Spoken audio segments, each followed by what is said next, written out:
Hello everyone, welcome in Kiran learners academy. दोस्तों, हम कर रहे थे BPSC tree 4.0 teacher requirement exam, Bihar प्राथमिक विद्यालय शिक्षक कक्षा 1 to 5। इसके लिए हम एमसीक्यू प्रैक्टिस कर रहे थे सामान्य अध्ययन के, जो कि एनसीईआरटी एंड एससीईआरटी के ऊपर बेस्ड है। मोस्ट इम्पोर्टेंट क्वेश्चन है। आपका जो एग्जाम पैटर्न है उसके ऊपर आधारित है सारे के सारे क्वेश्चन। और इसमें इस जो बुक का कवर पेज देख पा रहे हो आप लेफ्ट साइड में ऊपर की तरफ, इसी बुक का हम वीडियो सोल्यूशन कर रहे हैं। टोटल 20 सेट है, हर सेट में 150 क्वेश्चन होते हैं, जैसे आपका एग्जाम पैटर्न होता है। इसको हम 5 पार्ट में कवर करते हैं, हर पार्ट में 30 क्वेश्चन मिलेंगे आपको एक वीडियो में। ऐसे करते करते टोटल 150 क्वेश्चन को दोस्तों इसको 5 पार्ट में कवर करेंगे। तो अभी स्टार्ट करते हैं इसका। ये है पार्ट नंबर, इससे पहले इसके 2 पार्ट कवर किए थे। ये है इसका part number 3, question number 61 to 90। Question number 61, खाद्य श्रृंखला में ऊर्जा हस्तांतरण के दौरान उपयोग की जा सकने वाली ऊर्जा का लगभग डैश नष्ट हो जाता है और उपलब्ध ऊर्जा का केवल डैश ही अगले स्तर तक पहुंचाया जाता है। तो दोस्तों ध्यान रखेंगे आप, खाद्य श्रृंखला में ऊर्जा हस्तांतरण के दौरान उपयोग की जा सकने वाली ऊर्जा का लगभग 90% नष्ट हो जाता है और उपलब्ध ऊर्जा केवल 10% ही अगले स्तर तक पहुंचाया जाता है। ठीक है, यह पूछ पाता है। Right answer option second.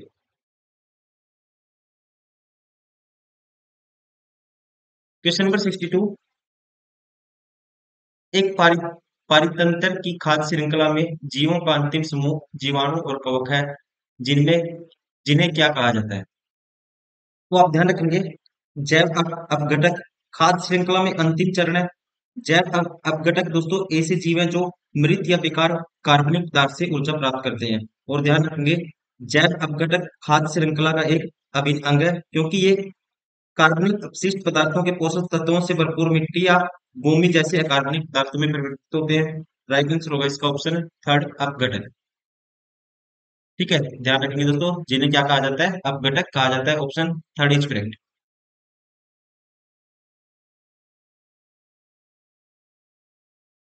Question number 63, Bharat में उचित पारिस्थितिक संतुलन बनाए रखने के लिए वन आस्वादन के लिए अनुशासित न्यूनतम भूमि क्षेत्र क्या है? तो न्यूनतम भूमि क्षेत्र होना चाहिए दोस्तों, अकॉर्डिंग टू राष्ट्रीय वन नीति 1988 के अनुसार, ऑप्शन थर्ड, 33%। कितना आसादान होना चाहिए? 33% का। क्वेश्चन नंबर 64, निम्नलिखित में से किसका उपयोग स्नेह के रूप में किया जाता है? स्नेह के रूप में दोस्तों किया जाता है यूज। राइट आंसर होगा इसका ऑप्शन सेकंड, ग्रेफाइट का। क्वेश्चन नंबर 65, एल्यूमिनियम की सतह अक्सर एनोडाइज होती है, इसका अर्थ निम्नलिखित में से किसके परत का निक्षेपण से है? ठीक है, इसका कह सकते हैं, इसका अर्थ निम्नलिखित में से किसके परत का निक्षेपण है, ये आपको बताना है। तो दोस्तों आप ध्यान रखेंगे, एल्यूमिनियम ऑक्साइड की एक परत के निक्षेपण को एनोडीकरण कहा जाता है।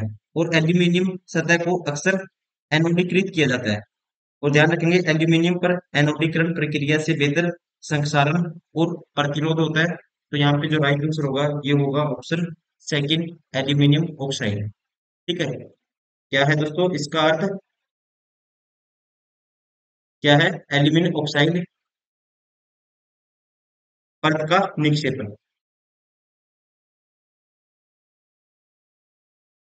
क्वेश्चन नंबर 66,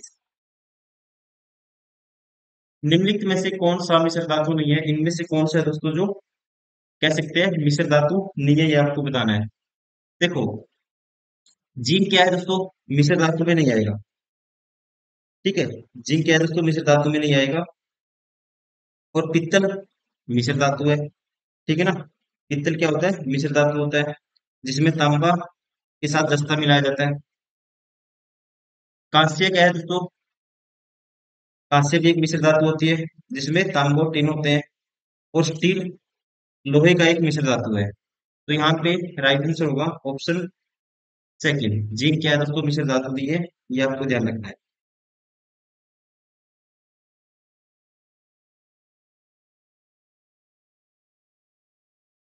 क्वेश्चन नंबर 67, गैल्वेनीकरण की प्रक्रिया में किस धातु को लोहे पर लेपित किया जाता है दोस्तों?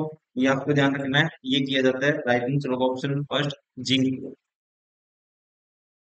क्वेश्चन नंबर 68, संक्षारण किसके परिणाम स्वरूप होता है? संक्षारण दोस्तों एक ऐसी प्रक्रिया है, प्रोसेस है, जिसके माध्यम से निर्मित अवस्था से धातुएं, ठीक है, निर्मित अवस्था में धातुएं, मेटल है जो अपनी प्राकृतिक ऑक्सीकरण अवस्था में लौट आती है। तो यहाँ पे राइट आंसर होगा इसका ऑप्शन सेकंड, केवल रासायनिक अभिक्रियाएं। किससे होता है दोस्तों संक्षारण? केवल रासायनिक अभिक्रियाओं अभिक्रियाओं के परिणाम स्वरूप होता है, राइट आंसर होगा ऑप्शन सेकंड। क्वेश्चन नंबर 69, हमारे घर में विद्युत उपकरण डैश से जुड़े होते हैं, तो हमारे घर में जो विद्युत उपकरण है सारे जुड़े होते हैं, राइट आंसर होगा इसका ऑप्शन थर्ड, स्रोत के साथ समानांतर क्रम में, ठीक है, इसमें पैरेलल कॉम्बिनेशन में। क्वेश्चन नंबर 70, दबाव इकाई क्या है दोस्तों? दबाव की जो इकाई है वो क्या है, ये आपको बताना है। अब देखो, दबाव होता है दोस्तों, प्रेशर होता है फोर्स बटे एरिया। फोर्स की क्या होती है? न्यूटन होती है यूनिट, और एरिया की होती है मीटर स्क्वायर। तो क्या आएगा? न्यूटन, ऊपर आएगी पावर -2 हो जाएगी मीटर की -2, ठीक है, क्या आएगा? न्यूटन मीटर की -2,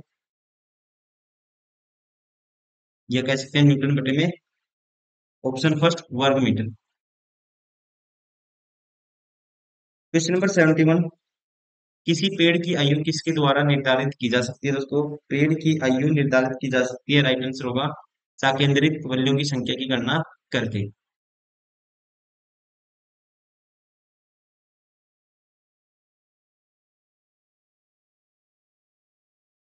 ठीक है ना? वल्य क्या होता है दोस्तों? जो छल्ले होते हैं, ठीक है, पेड़ में छल्ले बने होते हैं, उनके द्वारा। क्वेश्चन नंबर 72, मानव शरीर में एल्वियोलो एल्वियोली गुब्बारे जैसी संरचनाएं होती हैं जो डैश के भीतर मौजूद होती हैं। तो ये संरचनाएं होती है दोस्तों मानव शरीर में, राइट आंसर होगा ऑप्शन फर्स्ट, फेफड़ों के अंदर।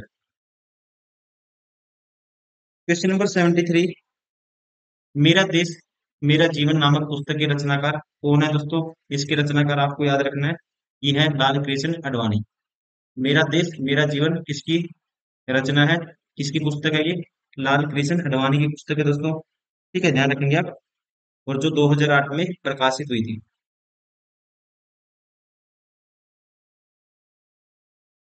क्वेश्चन नंबर 74, निम्नलिखित में से किस रेडियो आइसोटोप का उपयोग रक्त कैंसर ल्यूकेमिया के उपचार में किया जाता है?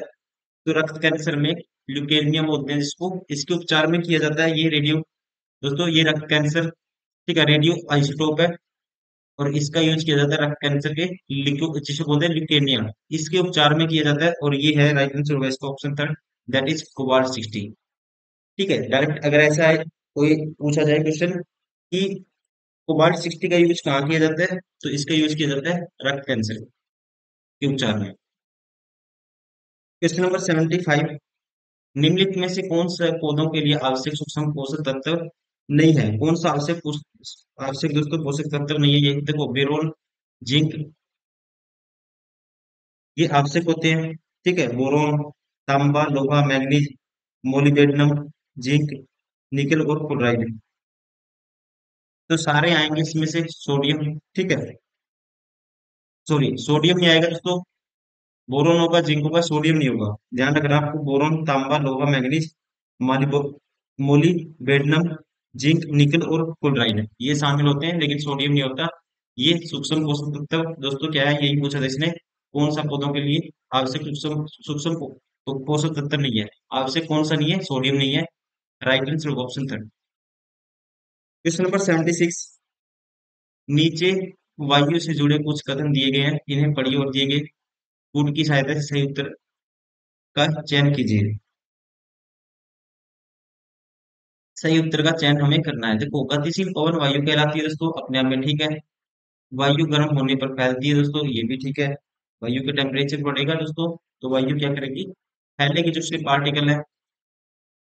तीसरा कहता है वायु केवल कम वायु दाब वाले क्षेत्र से कुछ वायु दाब वाले क्षेत्र की ओर चलती है, ये गलत है दोस्तों, ठीक है।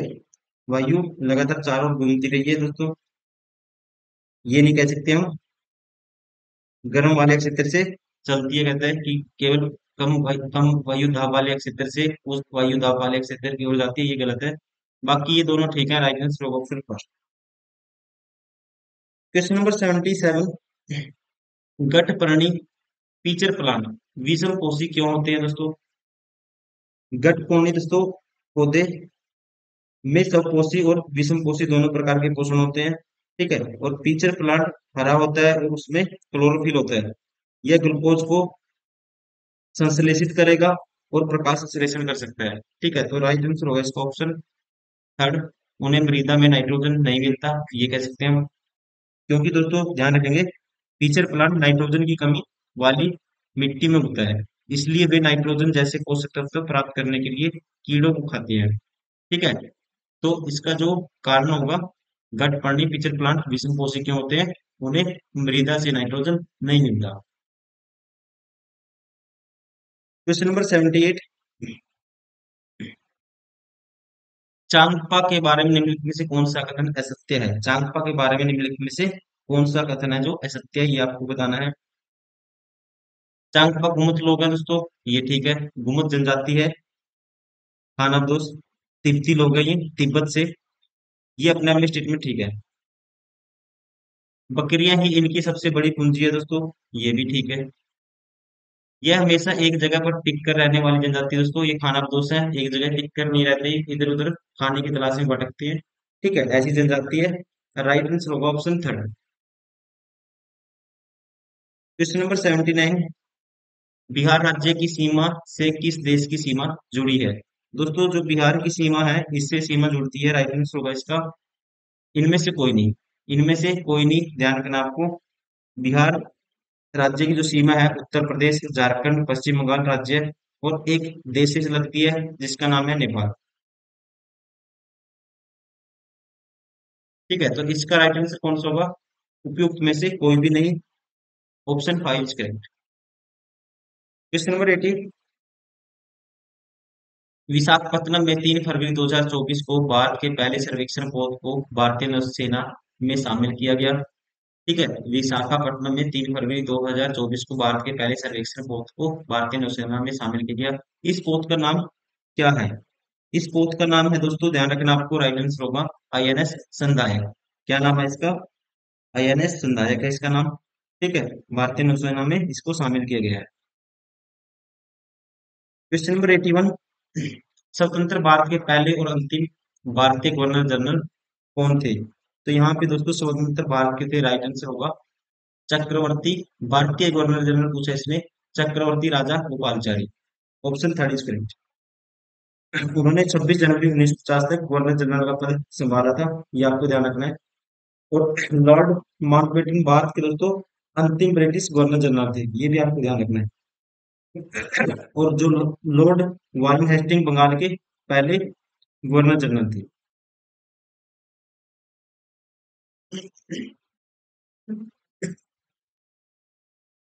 क्वेश्चन नंबर 82, वह नेता जिसे जेल से रिहा होने के बाद भारतीय राष्ट्रीय कांग्रेस गया सत्र 1922 में इस संस्था का अध्यक्ष चुना गया था, उनका नाम क्या है? तो यहाँ पे दोस्तों राइट आंसर होगा, वे थे ऑप्शन थर्ड सी आर दास। क्या नाम था? सी आर दास।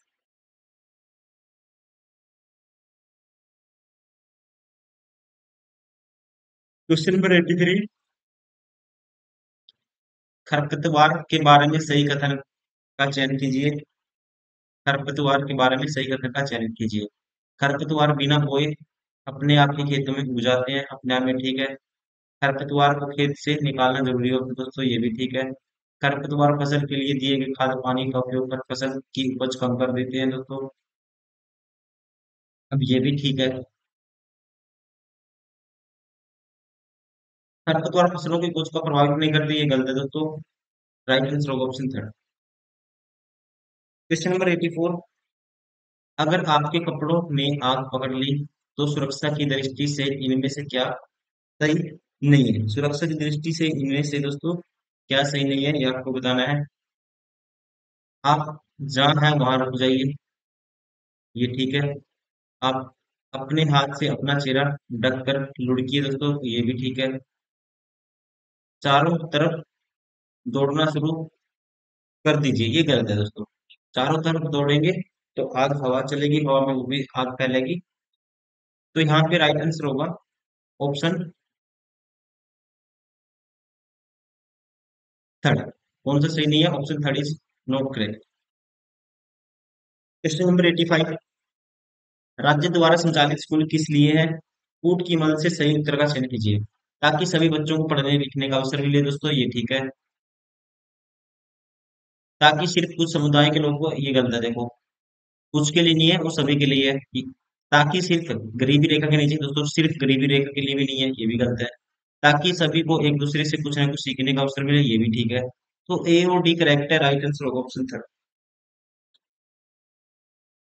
क्वेश्चन नंबर 86, वह भारतीय देशभक्त जिसकी जेल में भूख हड़ताल के कारण मृत्यु हो गई थी दोस्तों। तो यहाँ पे ये है, राइट आंसर होगा इसका ऑप्शन थर्ड, जतिन दास। जतिन दास की दोस्तों भूख हड़ताल से 13 जुलाई 1929 को शुरू हुई थी और 63 दिनों की तक जेल चली थी इनकी। और इनकी क्या हो गई थी? मृत्यु हो गई थी 13 सितंबर 1929 को। क्वेश्चन नंबर 87, बिहार के प्रथम मुख्यमंत्री कौन थे? बिहार के दोस्तों प्रथम मुख्यमंत्री थे, राइट आंसर होगा इसका ऑप्शन सेकंड, श्री कृष्ण सिंह। ठीक है। और इनको कहा जाता है दोस्तों श्री बाबू एवं बिहार केसरी। क्वेश्चन नंबर 88, शेरशाह का मकबरा कहाँ स्थित है दोस्तों? शेरशाह का जो मकबरा है ये है बिहार के सासाराम में। क्वेश्चन नंबर 89, प्राचीन भारत का नेपोलियन किसे कहा जाता है दोस्तों? प्राचीन भारत का नेपोलियन कहा जाता है समुद्रगुप्त को। क्वेश्चन नंबर 90, 23.5 डिग्री उत्तरी अक्षांश का प्रचलित नाम क्या है? 23.5 डिग्री दोस्तों उत्तरी अक्षांश का प्रचलित नाम है, राइट आंसर होगा ऑप्शन फर्स्ट, कर्क रेखा।